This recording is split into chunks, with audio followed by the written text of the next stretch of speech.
வணக்கம் நண்பர்களே, நீங்கள் பார்த்து கொண்டு இருப்பது உங்கள் குங்குமம் ரிவ்யூ. சரி வாங்க வீடியோக்குள்ள போய் என்ன நடக்க போகுது அப்படின்னு சொல்லிட்டு பாத்தீங்கன்னா புதுசா தினசா எல்லாமே மாறிக்கிட்டே போயினே இருக்கு. அந்த மாதிரி காலம் மாற மாற நாமளும் ஒரு பக்கம் மாறின்னு போனோம். அந்த மாதிரி தான் கரெக்டா நம்ம இலக்கியா கௌதம் விஷயத்திலும் நடந்துன்னு இருக்குங்க. கரெக்டா அவங்க என்னதான் முக்கிய திணறி ஒரு பக்கம் மேலுக்கு வரணும்னு சொல்லிட்டு மேலுக்கு வந்தாலும் அவங்கள வர விடாம ஒரு பக்கம் தடுத்துக்கிட்டே இருக்காங்க. ஏதான ஒண்ணு தடுத்துக்கிட்டே இருக்கு. என்னடா ஆச்சு அப்படின்னு சொல்லிட்டு பார்த்தேன். கரெக்டா ஒரு பக்கம் இந்த SSK, மறுபக்கம் இந்த அஞ்சலி, மறுபக்கம் பைரவி. ஏன் இவங்களுக்கு எல்லாம் இவங்க முன்னேறத்துல என்னடா பாவம் செஞ்சாங்க அப்படின்னு சொல்லிட்டு நம்மளுக்கு கேட்க தோணும் ஒரு பக்கம். சரி அப்படி ஒரு பக்கம் இருந்தாலும் மறுபக்கம் கரெக்டா நம்ம கார்த்தி இருக்காருல, அவரை ஒரு பக்கம் கடத்தி வச்சிருக்காங்க. அந்த இடத்துக்கு நம்ம அஞ்சலி போயிடுறாங்க. கார்த்தி மயக்கத்துல இருக்கான்னு சொல்லிட்டு நினைச்சுன்னு இருக்கான். அந்த சமயத்துல கார்த்தி முழிச்சு அஞ்சலி அப்படின்னு சொல்லிட்டு சொல்ல உடனே பாக்கணுமே, ஐயோ அப்பா அவன் என்ன பாத்துட்டான் அப்படின்னு சொல்லிட்டு சொல்ல என்னதான் பண்றதுன்னு சொல்லிட்டு கேட்க வேற வழி இல்ல.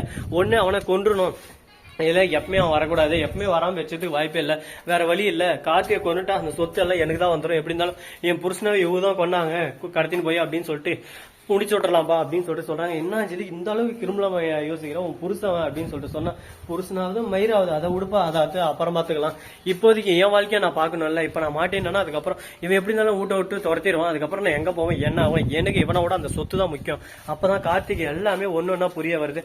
போய் இவளெல்லாம் நம்பி இத்தனை ஆண்டுல இருந்தனே, நம்ம அண்ணி சொன்னாங்க அப்பயும் கேட்கல, நம்ம அம்மா சொன்னாங்க அப்பயும் கேட்கல, இவளை கல்யாணம் பண்ண வேணாம்னு சொல்லிட்டு இப்பதான் புரியுது எல்லாமே. இவ சுயநலத்துக்கோசரம் யாரை எப்ப வேணாலும் கொலை பண்ணிட்டு போயிருவா, இவ்வளவு போய் நான் கல்யாணம் பண்ணிட்டேனே அப்படின்னு சொல்லிட்டு மனசால கொஞ்சம் வருத்தப்படுறாரு.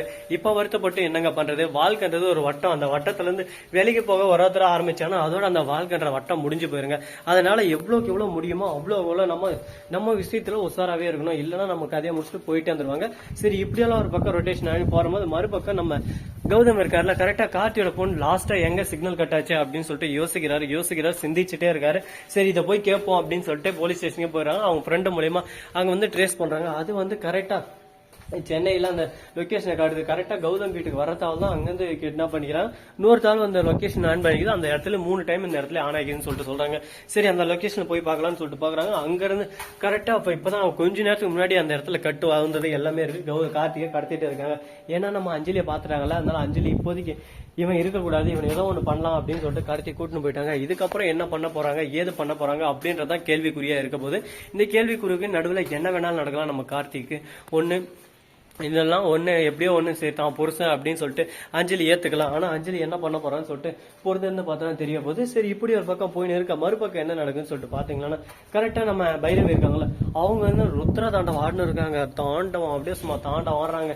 இந்த மாதிரி எல்லாம் ருத்ர தாண்டம் யாருமே ஆட மாட்டாங்க. அந்த அளவுக்கு வேற லெவல்ல தெருக்கி விட்டுன்னு இருக்காங்க. சாமி யார் சாமி இவ இந்த மாதிரி பண்ணிருக்கா அப்படின்னு சொல்லிட்டு அஞ்சலியை பிடிச்சி ஏறி இருக்கா. அஞ்சலி எனக்கு என்னமோ உன் மேல தான் டவுட்டா இருக்கு, நீ போனது ஃபர்ஸ்ட் ஹாஸ்பிட்டலுக்கு இல்ல, உன் மேல டவுட்ல நான் ஹாஸ்பிட்டலுக்கும் வந்தேன், ஹாஸ்பிட்டல நீ வரவே இல்லையே, எங்க போனா உண்மையை சொல்லி என்ன பண்ணிருந்த அப்படின்னு சொல்லிட்டு கேட்க உடனே அஞ்சலி இருந்தோன்னு அப்படி இப்படின்னு சொல்லிட்டு சாக்கு சொல்லிருக்கா. வீட்டுக்கே வர வச்சாங்கன்னு சொல்லிட்டு, ஓ அப்படியா கொஞ்சம் உள்ளா பாரு அவங்க இங்கதாங்கிறாங்க அப்படின்னு சொல்லிட்டு காட்டினேன். உடனே அஞ்சலிக்கு அப்படி சும்மா பக்கு திக்குன்னு இருக்கு. ஐயோ போச்சா மாட்டே நம்மளா. சோ நண்பர்கள் இந்த வீடியோ பிடிச்சிருந்தா லைக் பண்ணுங்க, கமெண்ட் பண்ணுங்க, ஷேர் பண்ணுங்க, டிண்டிங் பெல்ல தட்டி விட்டு போங்க.